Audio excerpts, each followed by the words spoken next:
Alright, we're back with a update video. I finally finished Torvus bog. This is the first room I've worked on since the video.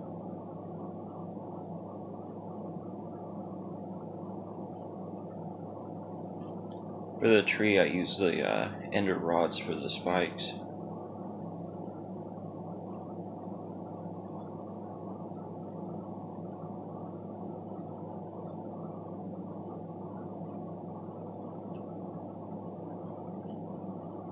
And here we have the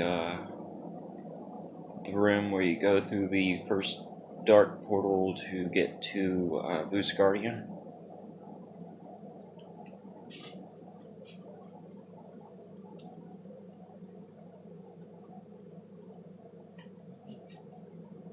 It's not that great, but it's not that bad either.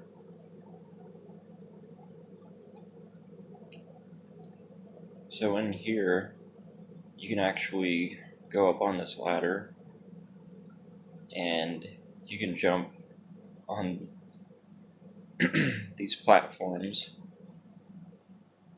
and then right here, all the way around to get to this door.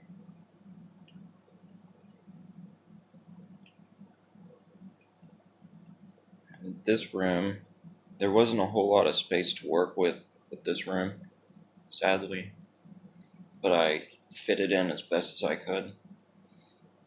So we have the little pond where those beetle things hop around.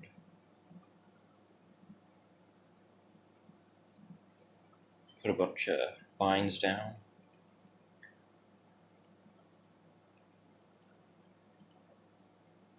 It's not too bad. Then we're back in this room.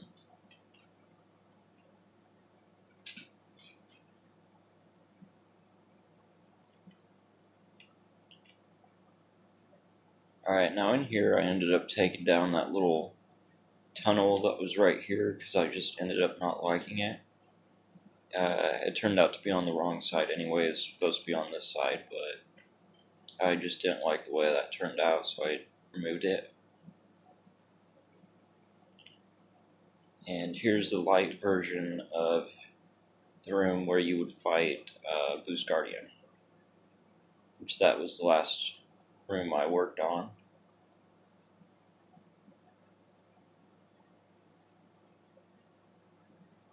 And I forgot to add a way back up.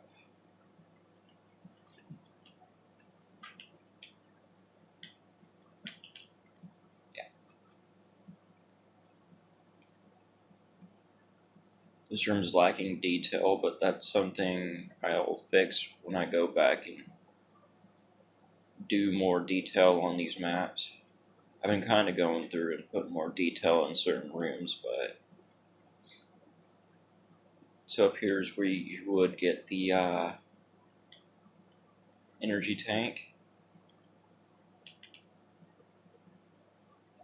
Here's over here. You climb up here through this ladder. I want to make a way where you can get up here too, but yeah, not good. Okay. But it has been a long time since I've made a video, but I did keep my promise on something. And I will show you that in a sec.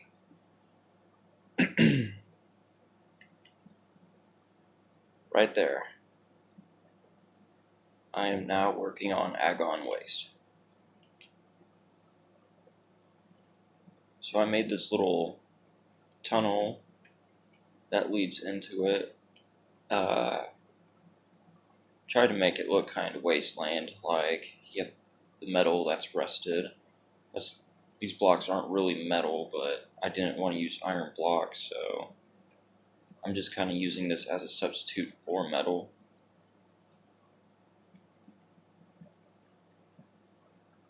And in here, got it kind of like a cave that fell apart.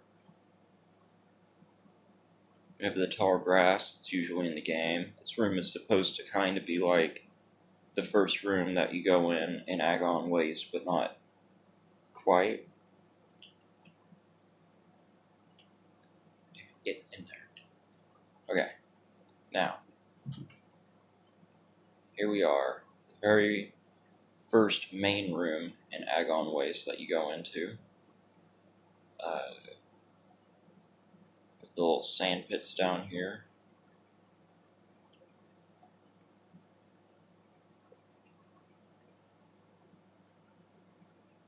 We have that where you get your first energy tank. Well, not first energy tank, but you get one in there anyways. Come up here. I made this door, but there is no room there yet.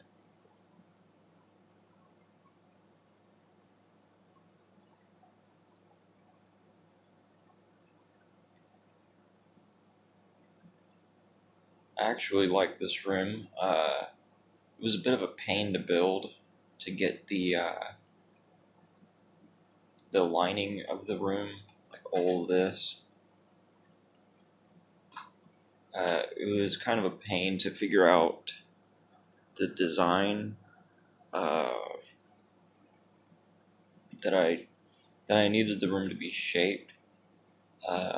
Either one side was too straight, going more this way than this way that I eventually got it, or it would be a bit too much that way. But I eventually got it, and I'm happy with the way it turned out. So we come up here. You can use ladders because they're supposed to be double jump platforms to get up here. And there's that room back there, but that's not there yet. With the walkway, you can jump through here. You have to run and jump though. These are supposed to represent the little bear pods that you come across. I believe that they are called bear pods in the game. You have to run and jump over to this, and this was kind of hard to make because I didn't know exactly the way I should go about making it. But it's the Amorbus statue. And there's the platform is going down there. You walk across this bridge, and I do have another room past here. So we come in here. Got a little bit of detail with these are supposed to represent the rusted bars that are all throughout Agon Waste. Anything orange is supposed to represent something that's rusted. Except for these down here, these are bricks that have fallen apart.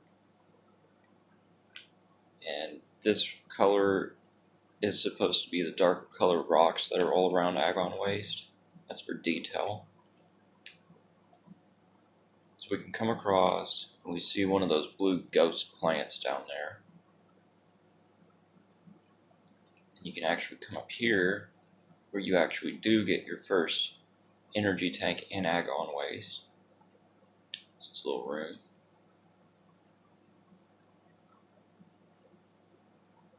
Come on down here. And you can keep going this way. And I have a little bit of room made, but it's not finished. That was something I was working on a little bit before I made this video. And back here, there's this little morph ball tunnel you can go through. And this is where you get the, I believe it's the map. You have the ghost plant. The buttons represent the holes all in the walls. And then there's some little ghost plants right there too. And yeah, that's pretty much it in terms of the Metroid stuff I have built so far. Coming down this way, though, I do have something else.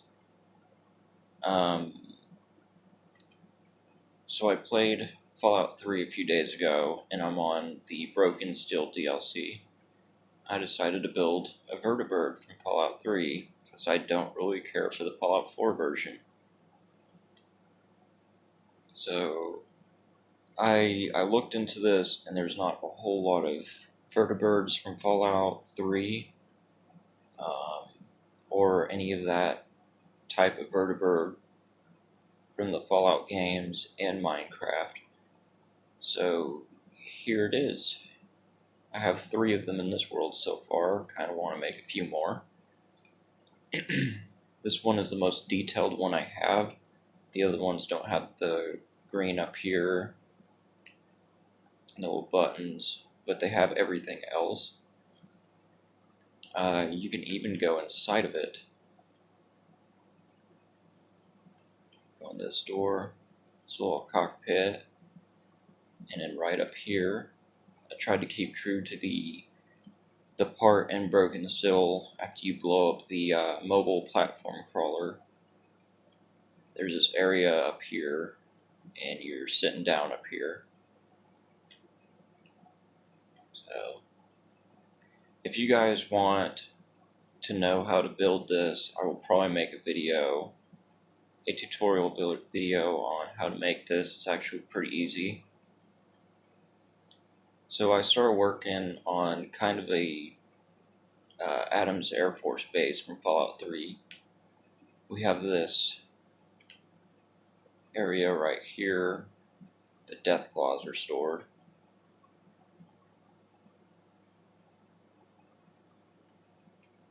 It's pretty nice. You can go back here, and you can use the stairs to go up here. And then here's the air traffic control building. There's nothing really inside of it, but I wanted to put it there to have something. And then here's their little, the Enclave,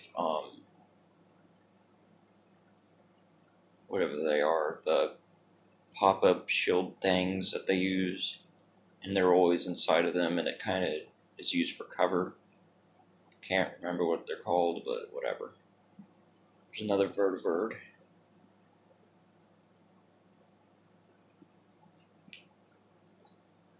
And this is the mobile base crawler from the Broken Steel DLC. And it's actually got a vertibird up there, which that was the last vertibird I built. That was the third one, second one, and the first one I built was back there. You can actually go inside of it, but I don't really have anything inside of it right now, aside from the first floor, which is kind of built. But it's really dark in here, so I don't want to bother going inside there because there's literally nothing in there.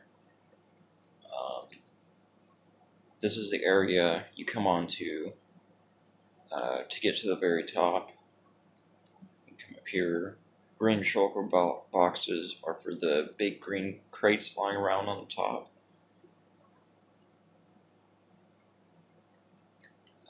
This little building right here, you can open this hatch and go down there, and that's another way to get into the base or to come onto the top of it.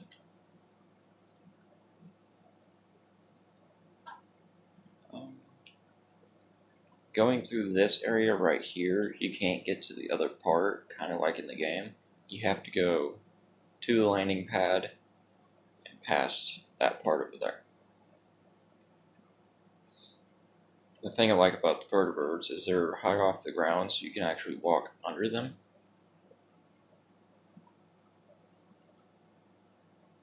So we come down this way, and then you have the metal pipes that I guess are carrying some type of fuel across the mobile platform. There's not a whole lot up here, so I put this and one of those over there, So we got 2 of those for cover, just in case someone's being an asshole and want to kill them in here because they're trying to kill you or whatever. There's another crate that's tan color instead of green this time. You can go inside this building to get inside the satellite array. There's a landing pad, and then there's another landing pad over here. The satellite array does have some stuff inside of it, but I'm not really close to done with the mobile platform base. So all I have is you can come up here and out the door to the other platform. I thought about adding 2 more vertabirds, but I don't know if there'd be enough space because the vertabirds are kind of, yeah, they're pretty big, so there's not going to be enough space at all. But with the vertabirds, I downloaded some pictures off Google, and I tried to stick with the Fallout 3 design the best I could, and I think they turned out pretty good.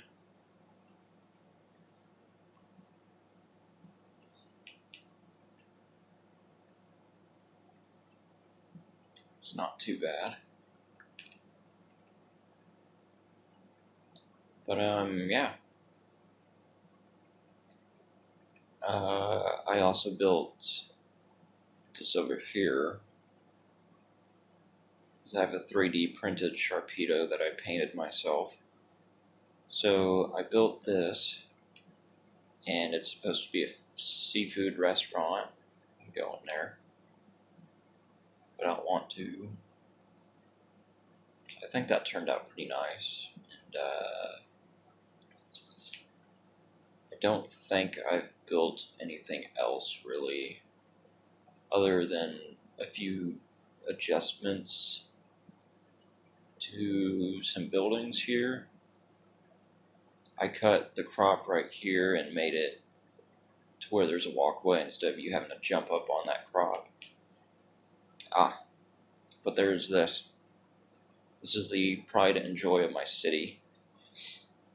The best goddamn thing I have here.